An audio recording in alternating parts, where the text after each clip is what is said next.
Bab 41 Huci. Tepat ketika orang berpakaian biru hendak mengambil tindakan, belati terbang tiba-tiba menembus udara dan terbang dengan kejam ke arahnya. Esens yang terkandung dalam belati terbang menciptakan gelombang di udara. Gesekannya yang intens dengan udara menyebabkan bunga api beterbangan. Ekspresi orang berpakaian biru itu tidak berubah saat dia menatap belati terbang yang bersinar. Dia mengedarkan esensnya dan seikat batu berkumpul di tangan kanannya, mengalir ke telapak tangan kanannya dan berputar tanpa henti. Dari pusaran batu-batu itu, sebuah batu melesat keluar dan menghantam belati terbang dengan akurat. Dengan ledakan yang keras, belati terbang dan batunya hancur berkeping-keping. Gelombang Qi kemudian tersebar ke segala arah. Ketika dia melihat Liu Fenglin berjalan keluar dari kegelapan, ada riak besar di hati pria berpakaian biru itu.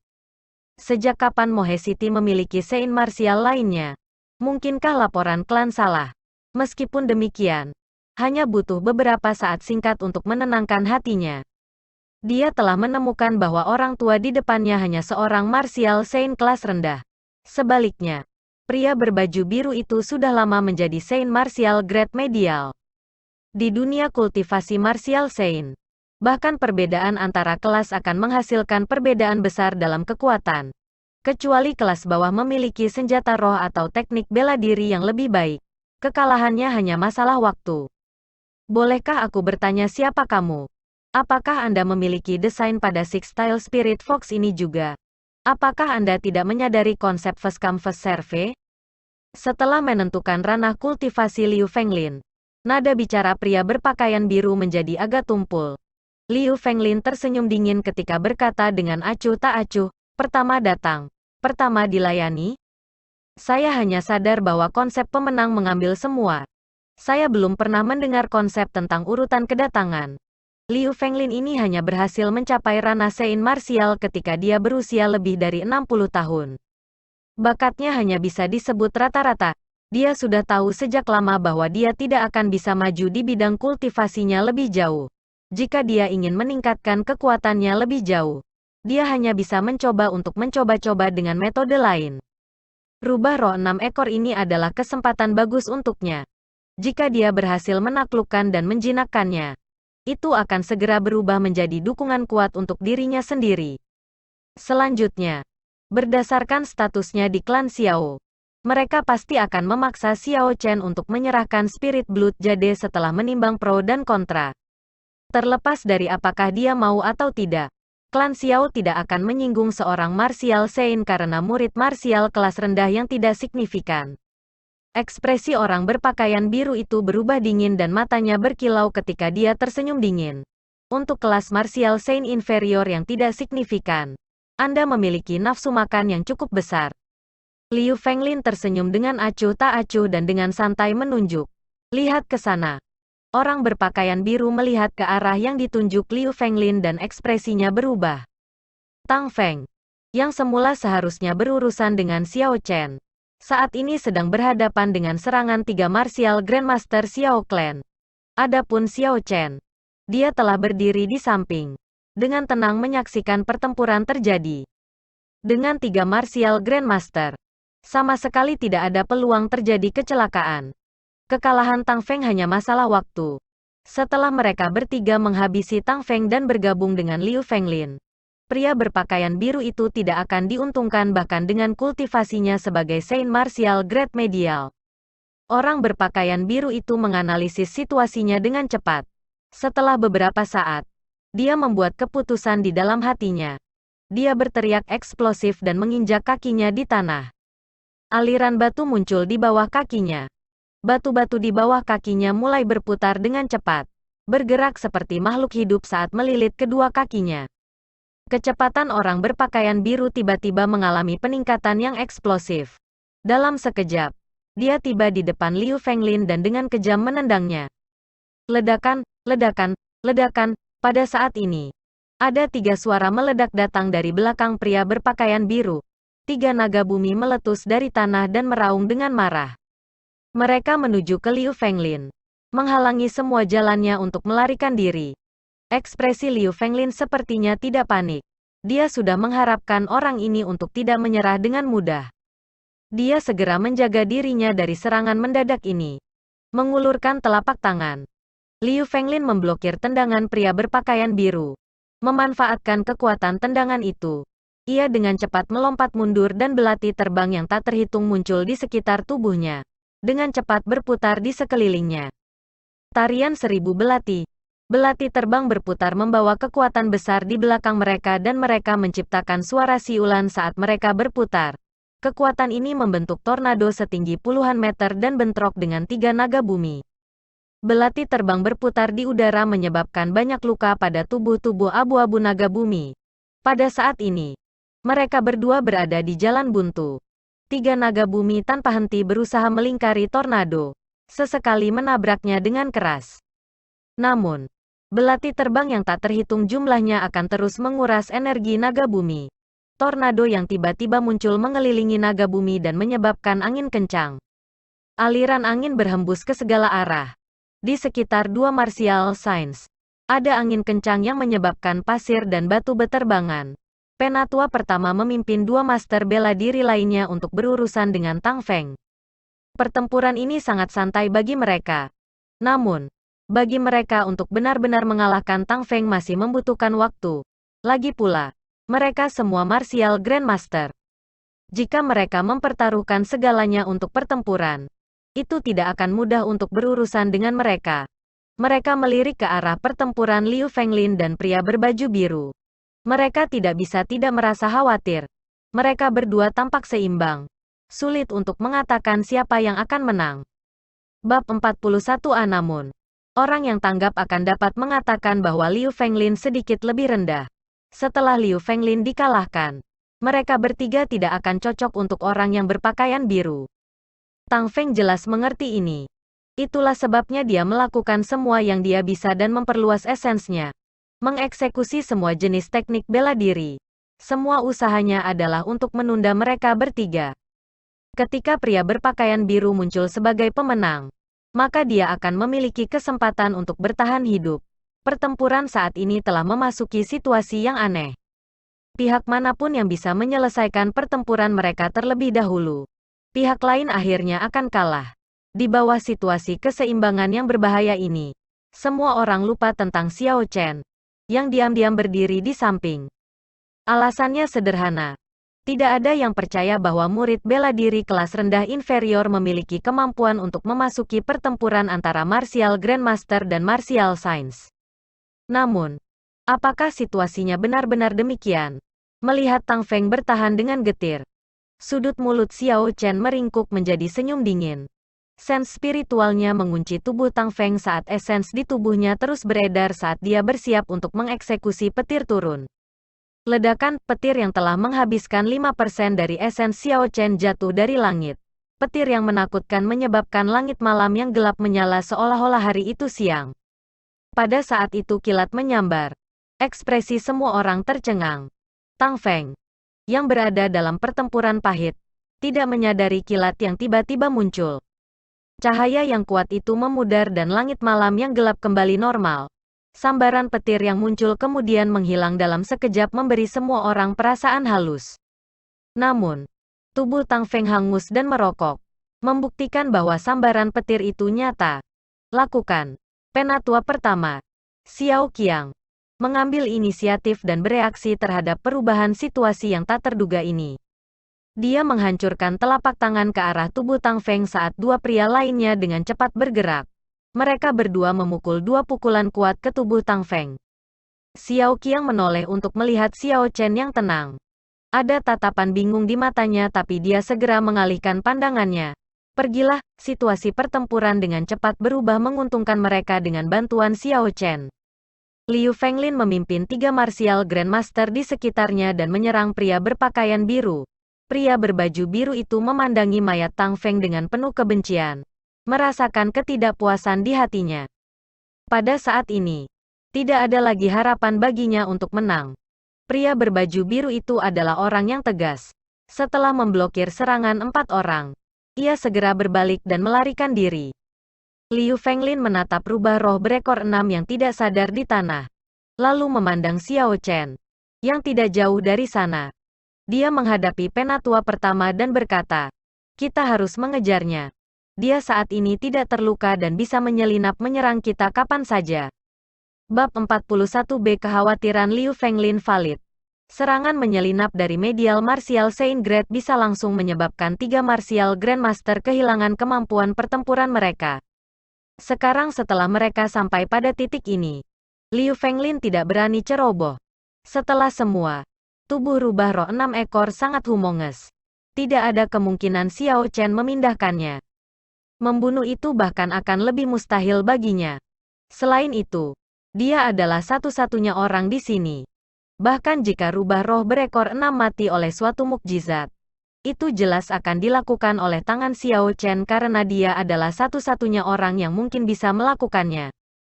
Liu Fenglin tidak khawatir tentang hal ini karena ia tanpa ragu memimpin ketiga pria itu untuk mengejar orang yang berpakaian biru. Mereka tidak berharap dapat membunuhnya tetapi dia ingin memastikan bahwa pria berpakaian biru tidak memiliki kesempatan untuk menyerang mereka lagi. Ketika Xiao Chen menyaksikan keempat pria itu pergi, ia perlahan-lahan berjalan menuju rubah ekor 6 yang tergeletak di tanah.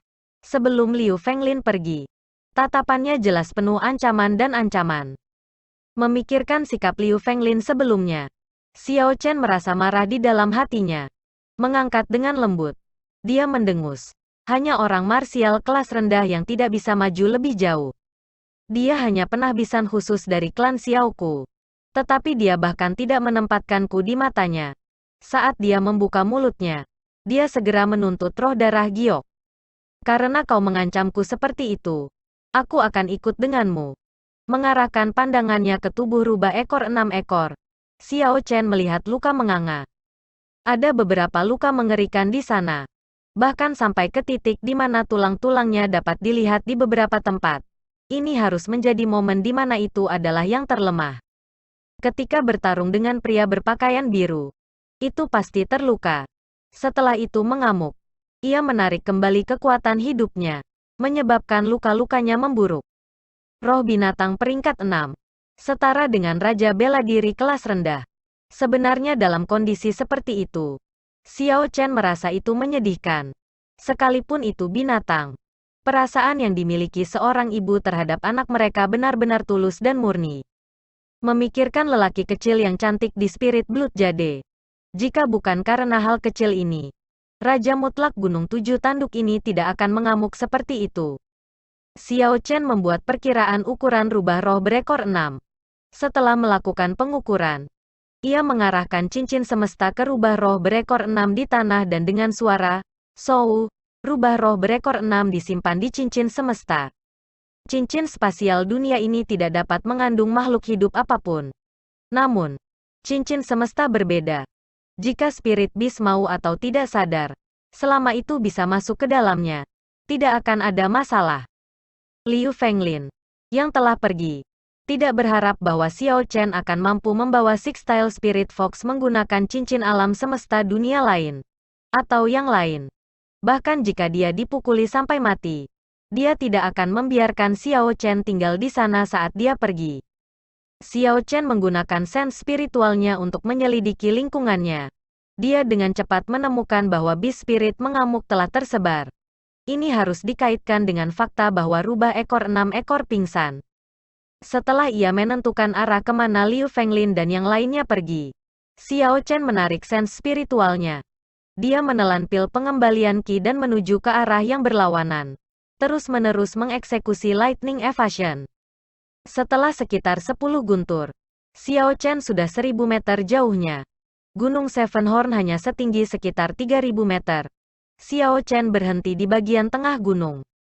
Setelah beristirahat sebentar dan membiarkan esensnya pulih, Xiao Chen mencari gua tersembunyi sebelum dia berhenti bergerak lebih jauh. Dia melepaskan rubah roh 6 ekor dari cincin semesta dan bergumam pada dirinya sendiri. Anggap ini sebagai kompensasi. Setelah menyambar anakmu pergi, aku tidak bisa melihatmu mati seperti ini. Aku juga tidak akan membiarkan Liu Fenglin membawamu pergi. Jika itu terjadi, nasibmu akan semakin menyedihkan. Bab 42 Liu Fenglin memimpin penatua pertama dan yang lainnya mengejar orang yang berpakaian biru dengan cemas. Namun, kecepatan pria berpakaian biru itu anehnya cepat. Batu-batu di kakinya terus-menerus mengitari kakinya, menyebabkannya bergerak sangat cepat di tanah yang rata. Tidak lama setelah pengejaran, ia berhasil melarikan diri dari pandangan kelompok. Liu Fenglin hanya bisa tak berdaya menghentikan pengejaran. Jadi di bawah pimpinan Liu Fenglin, mereka dengan cepat bergegas kembali. Apa yang sedang terjadi? Mengapa rubah roh 6 ekor hilang? Liu Fenglin berkata dengan kaget setelah melihat tanah yang kosong. Di mana Xiao Chen? Kemana dia pergi? Dia pasti diam-diam mengambilnya. Rubah roh 6 ekor pergi dan Xiao Chen hilang. Liu Fenglin segera membuat koneksi.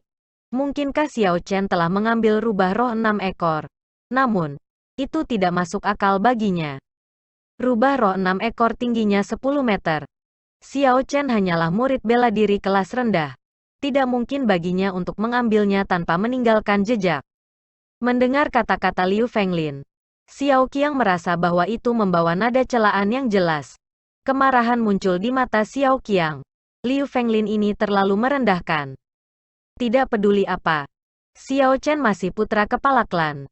Dia tidak memiliki hak untuk berbicara tentang Xiao Chen dengan cara seperti itu.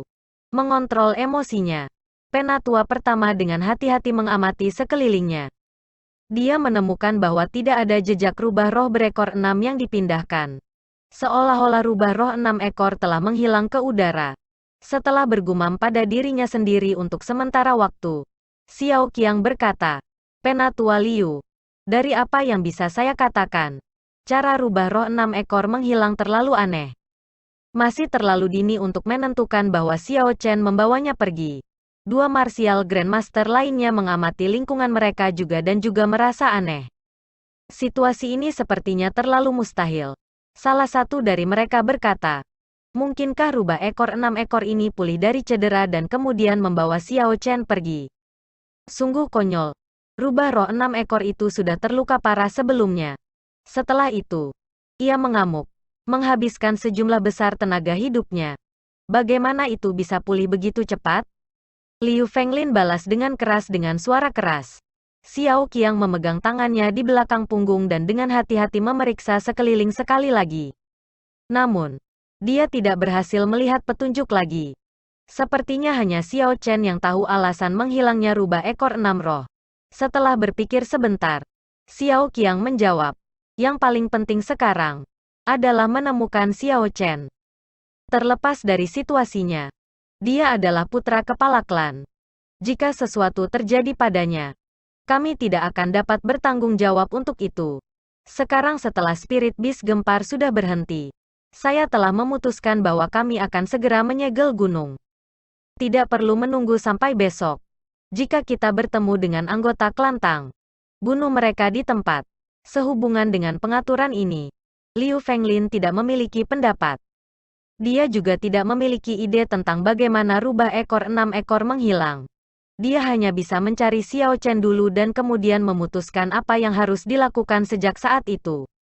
Mengesampingkan situasi itu, di tempat lain, pada saat itu, Xiao Chen saat ini berada di gua rahasia menyebarkan salep emas pada rubah roh 6 ekor. Salep emas ini diberikan kepadanya di masa lalu oleh Xiao Yulan. Dia belum pernah menggunakannya. Untung itu tidak digunakan sebelumnya. Jadi dia bisa menggunakannya sekarang. Dia dengan hati-hati menyebarkan salep emas pada semua lukanya dan bubuk obat warna putih mengeluarkan suara mendesis pada luka. Rubah 6 ekor roh yang tidak sadar masih bergetar. Setelah selesai, Xiao Chen mulai mengirim esens di tubuhnya ke tubuh Fox roh 6 ekor. Aliran esens yang hangat dan lembut dengan diam-diam menyembuhkan organ internal yang terluka parah dari Six-Style Spirit Fox. Karena fakta bahwa Xiao Chen berfokus pada perawatan rubah roh berekor 6, ia gagal untuk melihat matanya sedikit terbuka, menatap Xiao Chen dan mengingat penampilannya di dalam hatinya. Esens beredar untuk siklus dalam tubuh rubah roh 6 ekor.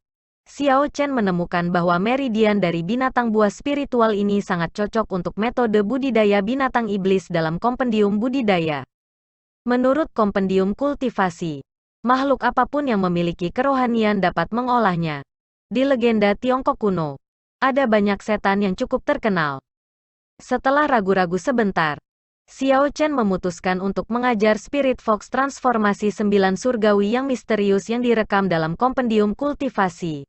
Ada sangat sedikit informasi tentang budidaya binatang setan dalam kompendium budidaya. Dengan hanya seperangkat transformasi revolusi 9 surgawi yang misterius ini.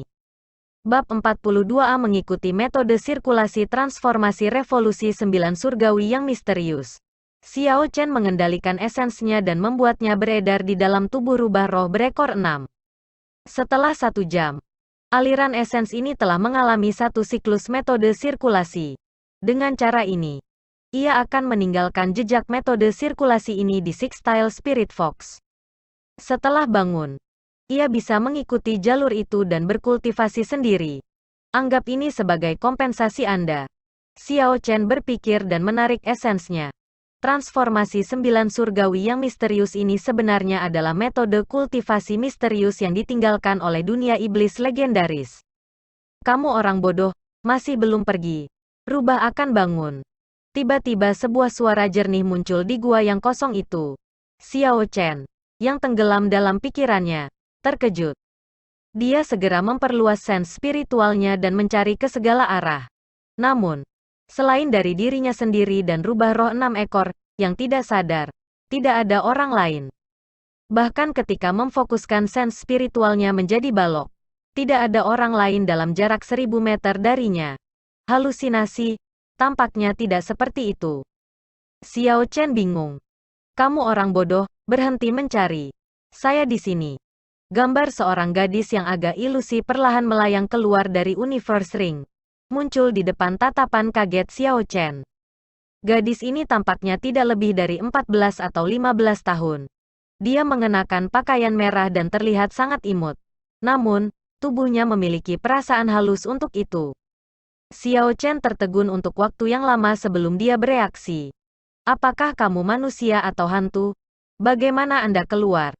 Mendengar pertanyaan Xiao Chen, gadis itu menjadi marah. Namun, ketika ekspresi marah muncul di wajah imut itu tidak akan menyebabkan orang merasakan kemarahan. Aku bukan manusia atau hantu. Saya hanya roh pedang.